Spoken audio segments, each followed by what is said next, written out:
കഴിഞ്ഞാൽ ഒരു കുടുംബത്തിലേക്ക് ഒരു വർഷം 30,000 രൂപയുടെ സൗജന്യമായിട്ട് അവർക്ക് ഭക്ഷ്യസാധനങ്ങളോ മരുന്നോ വാങ്ങാനായിട്ടുള്ള കാർഡ് ഓരോ മാസവും 2,500 രൂപ കാർഡ് വഴി കൊടുക്കുക.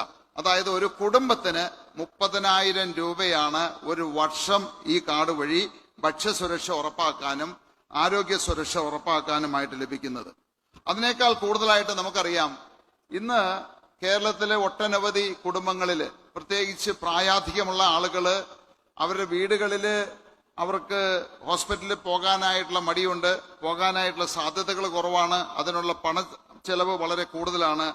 അതിനെ പരിഹരിക്കാനായിട്ട് എല്ലാ പഞ്ചായത്തുകളിലും നമുക്ക് സഞ്ചരിക്കുന്ന ഒരു ആശുപത്രി ഓരോ പഞ്ചായത്തുകളിലും, അപ്പോൾ ഈ ആശുപത്രി വഴി നമുക്ക് ഓരോ വീടുകളിലും എത്തി അങ്ങനെ ആവശ്യമുള്ള ആളുകൾക്ക് വേണ്ട ചികിത്സാ സഹായവും അത്യാവശ്യം ഈ പറയുന്നവരെ ഷുഗർ ചെക്ക് ചെയ്യാനും BP ചെക്ക് ചെയ്യാനും ഒക്കെ സാധിച്ചു കഴിഞ്ഞാൽ പല ആളുകളും പ്രോപ്പറായിട്ട് സമയബന്ധിതമായിട്ട് ചികിത്സ കിട്ടാത്തത് കൊണ്ടാണ് 5ഉം 10ഉം വർഷം ഈ ലോകം വിട്ടു പോകുന്നത്.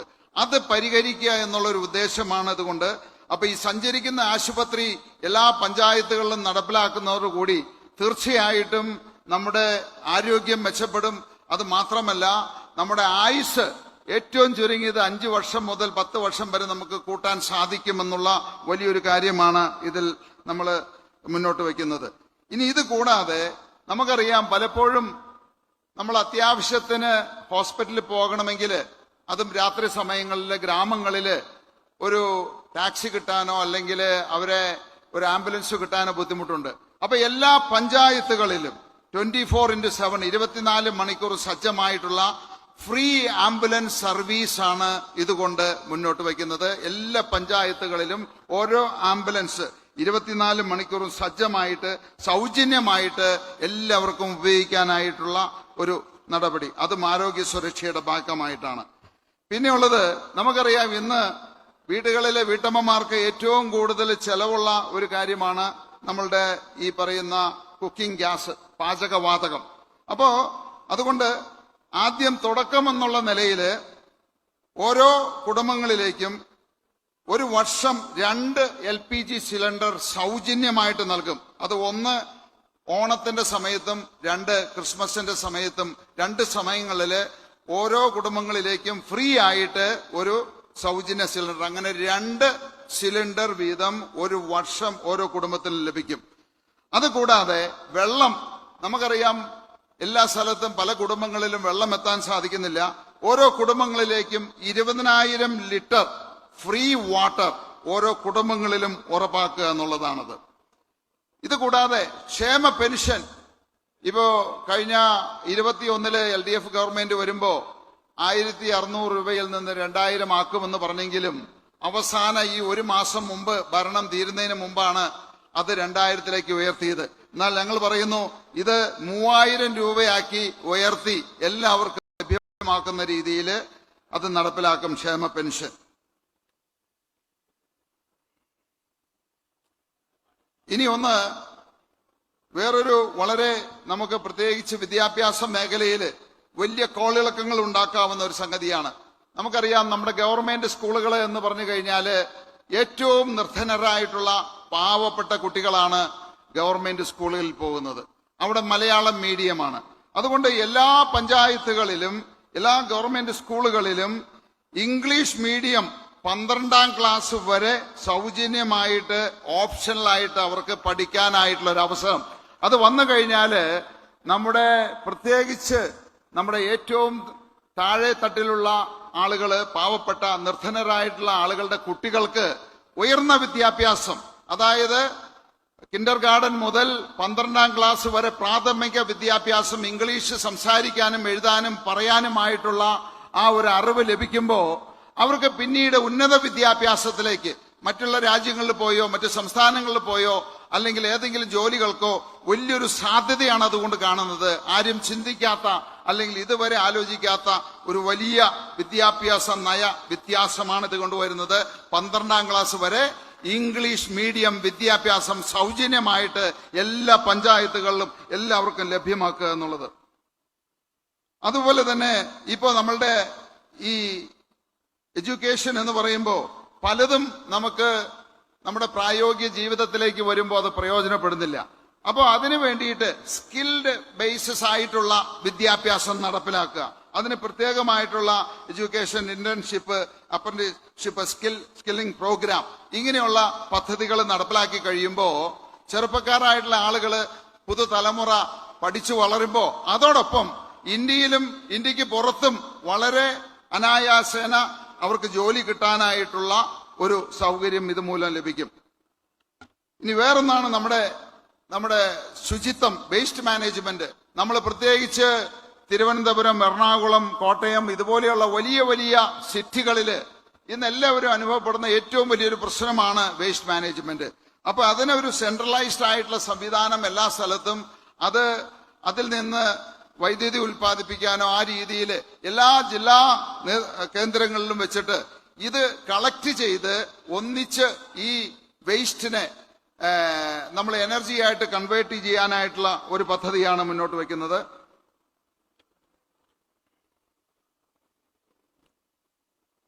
അടുത്തത് വികസിത കോർപ്പറേഷൻ. നമ്മുടെ ഈ കോർപ്പറേഷനുകളെല്ലാം ഒരു 10 വർഷത്തെ മാസ്റ്റർ പ്ലാനുകൾ ഉണ്ടാക്കി അതിനെ ശാസ്ത്രീയമായിട്ട് പഠിച്ച് വളരെ ദീർഘവീക്ഷണത്തോടു കൂടി നമുക്ക് അവിടെ പദ്ധതികൾ നടപ്പിലാക്കുക. അപ്പൊ അതിൽ ഒന്ന് പ്രത്യേകിച്ച് നമുക്ക് നമ്മുടെ ഗതാഗത കുരുക്കാണ്. അപ്പൊ അങ്ങനെയുള്ള സ്ഥലങ്ങളിൽ ഇതിനെ പഠിച്ച് മനസ്സിലാക്കി ഫ്ലൈ ഓവേഴ്സ്, അതുപോലെ 6ഉം 8ഉം ലൈൻ ബൈപ്പാസുകള്, ഹൈവേസ്, അങ്ങനെയുള്ള ഒരു വലിയ വികസന കാഴ്ചപ്പാട്.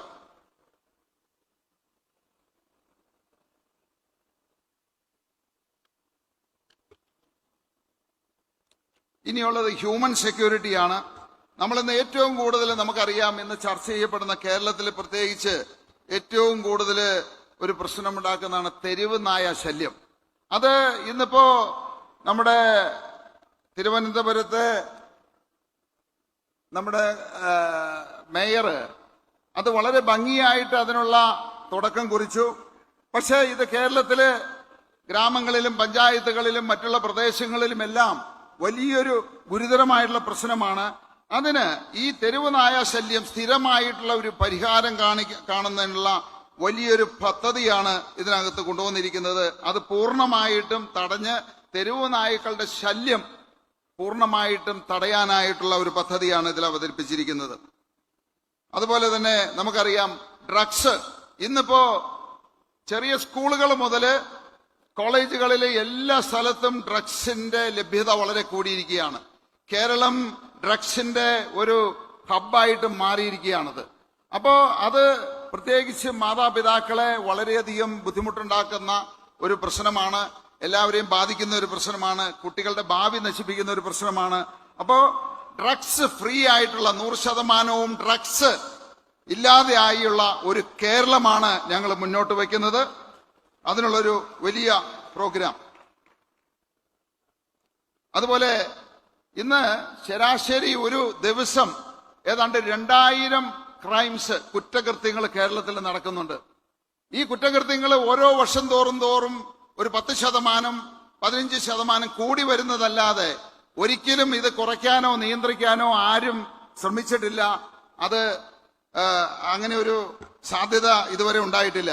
അപ്പൊ അതുകൊണ്ട് ഇത് ഘട്ടം ഘട്ടമായിട്ട് കുറച്ച്, അതായത് ക്രൈംസ് കുറച്ച്, കുറ്റകൃത്യങ്ങൾ 2000-ൽ നിന്ന് ഘട്ടം ഘട്ടമായിട്ട് കുറച്ച് ആദ്യ ഘട്ടത്തിൽ തന്നെ ഒരു 50%, 60% കുറച്ച് കൊണ്ടുവരാനായിട്ടുള്ള സീറോ ടോളറൻസ് ക്രൈം ഫ്രെയിം വർക്കാണ് ഇതിൽ അവതരിപ്പിച്ചിരിക്കുന്നത്. ഇനിയാണ് ഏറ്റവും പ്രധാനപ്പെട്ട കേരളത്തിന്റെ മുഖ്യമായിട്ടുള്ള 3 പ്രശ്നം. അതായത് ഒന്ന് മുല്ലപ്പെരിയാർ ഭീഷണി. തിരുവനന്തപുരത്ത് ആ ഭീഷണി കുറവാണ്. പക്ഷെ ഞങ്ങളൊക്കെ താമസിക്കുന്ന എറണാകുളം ജില്ല, കോട്ടയം, ഇടുക്കി, തൃശ്ശൂരിന്റെ ഒരു ഭാഗം, ആലപ്പുഴ, പത്തനംതിട്ടയുടെ ഒരു ഭാഗം, ഈ ജില്ലകള് ഏത് സമയത്തും എന്തും സംഭവിക്കാവുന്ന ഒരു സാഹചര്യത്തിലാണ് ജനങ്ങള്. അങ്ങനെ മുല്ലപ്പെരിയാറിന് എന്തെങ്കിലും സംഭവിച്ചു കഴിഞ്ഞാൽ ഏതാണ്ട് 90 ലക്ഷം ആളുകളുടെ ജീവൻ അപഹരിക്കുന്ന 5 ജില്ലകളില്ലാതെയാക്കുന്ന വലിയൊരു പ്രശ്നമാണത്. അപ്പൊ അതിനു വേണ്ടിയിട്ട് ശാശ്വതമായിട്ടുള്ള ഒരു പരിഹാരം, ഇത് ഗവൺമെന്റ് കേന്ദ്ര ഗവൺമെന്റുമായിട്ട് സഹകരിച്ച് തമിഴ്നാടുമായിട്ട് സഹകരിച്ച് തമിഴ്നാടിന് വെള്ളം കിട്ടണം, അതേ സമയത്ത് കേരളത്തിലെ ജനങ്ങൾ സുരക്ഷിതമായിട്ടിരിക്കണം. അപ്പൊ രണ്ടും പരിഹരിച്ചുകൊണ്ട് തമിഴ്നാടിനും കേരളത്തിനും അനുയോജ്യമായിട്ടുള്ള ഒരു പദ്ധതി അവിടെ നടപ്പിലാക്കി രണ്ടു കൂട്ടരെയും കൊണ്ട് സമ്മതിപ്പിച്ച് മുല്ലപ്പെരിയാർ ഡാമിന്റെ പ്രശ്നം, ആ ഭീഷണി എന്നേക്കുമായിട്ട് പരിഹരിക്കുന്ന ഒരു പദ്ധതിയാണ് ഞങ്ങൾ അവതരിപ്പിച്ചിരിക്കുന്നത്. രണ്ടാമത്തെ കേരളത്തിന്റെ പ്രശ്നം എന്ന് പറയുന്നത് നമ്മുടെ കടൽ കയ്യേറ്റമാണ്. അത് തിരുവനന്തപുരം മുതൽ കാസർഗോഡ് വരെയുള്ള പ്രദേശങ്ങളില് തീരദേശത്ത് ഏതാണ്ട് 9 ലക്ഷത്തോളം കുടുംബങ്ങള് പലപ്പോഴും മഴ പെയ്യുമ്പോ അല്ലെങ്കിൽ മഴക്കാലം തുടങ്ങിക്കഴിഞ്ഞാൽ ഏത് സമയത്തും സ്വന്തം വീടുകൾ വിട്ട് ഓടേണ്ടി വരുന്ന ഒരു സാഹചര്യമുണ്ട്.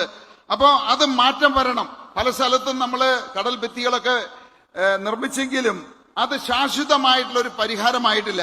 അതുകൊണ്ട് ഈ പറയുന്ന കടൽ കയ്യേറ്റത്തിന് 100% ശാശ്വതമായിട്ട് 100% കടലോരത്ത് ജീവിക്കുന്ന 9 ലക്ഷം കുടുംബങ്ങൾക്ക് സുരക്ഷിതമായിട്ട് ജീവിക്കാവുന്ന സാഹചര്യം ഉണ്ടാക്കുന്ന ഒരു വലിയൊരു പദ്ധതിയാണ് ഇതിനകത്ത് അവതരിപ്പിച്ചിരിക്കുന്നത്. ഇനി മൂന്നാമതുള്ളത്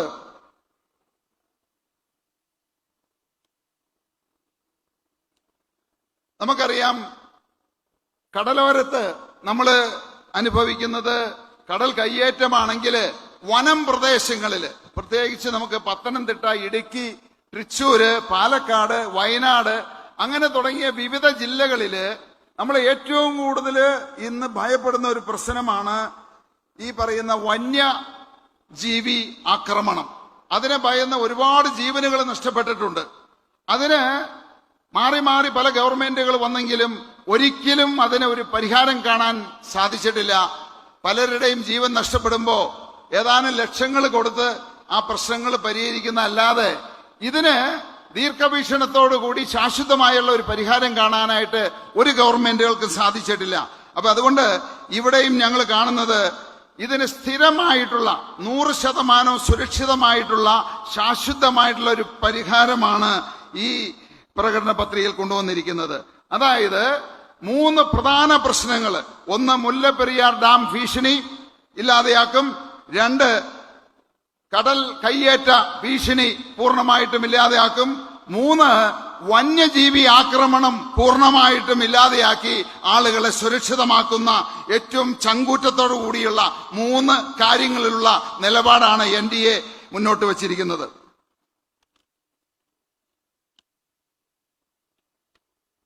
ഇനി നമുക്കറിയാം, നമ്മുടെ കേരളത്തിന്റെ കടം ഓരോ 5 വർഷം ഓരോ ഗവൺമെന്റുകൾ വരുമ്പോഴും കടം ഇരട്ടിയായിക്കൊണ്ടിരിക്കുകയാണ്. 35,000 കോടിയിൽ നിന്ന് 72,000 കോടിയായി.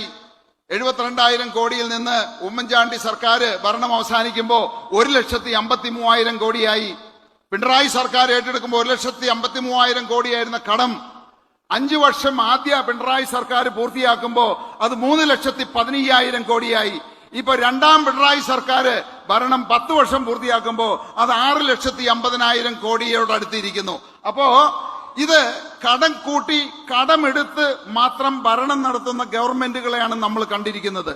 ആരും കടം കുറയ്ക്കാനോ കടമെടുക്കാതെ ഭരണം നടത്താനോ ഇതുവരെ ആരും പ്രകടന പത്രികയിൽ പറഞ്ഞിട്ടില്ല. പക്ഷെ NDA ഗവൺമെന്റ് പറയുന്നു, NDA മുന്നോട്ട് വെക്കുന്നത് ഈ കടം ഘട്ടം ഘട്ടമായിട്ട് കുറച്ച് 7-8 വർഷത്തിനുള്ളില് 0 ഡെറ്റായിട്ട്, അതായത് കടമില്ലാത്ത ഒരു സംസ്ഥാനമാക്കി കേരളത്തെ മാറ്റും.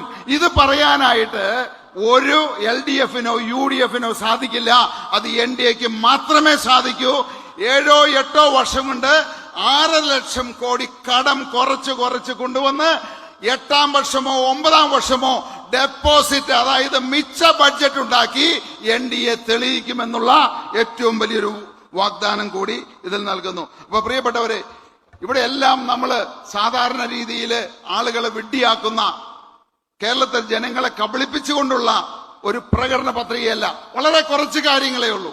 അത് കേരളത്തിന് അത്യന്താപേക്ഷിതമായിട്ടുള്ള, ഇവിടുത്തെ സാധാരണക്കാരായിട്ടുള്ള പാവപ്പെട്ട ജനങ്ങൾക്ക് അത്യന്താപേക്ഷിതമായിട്ടുള്ള കേരളത്തിന്റെ യഥാർത്ഥ പ്രശ്നങ്ങൾ പഠിച്ച് മനസ്സിലാക്കി അതിന് ദീർഘവീക്ഷണത്തോടു കൂടിയുള്ള ഒരു ശാശ്വത പരിഹാരമാണ് ഈ ഇത്തവണത്തെ NDAയുടെ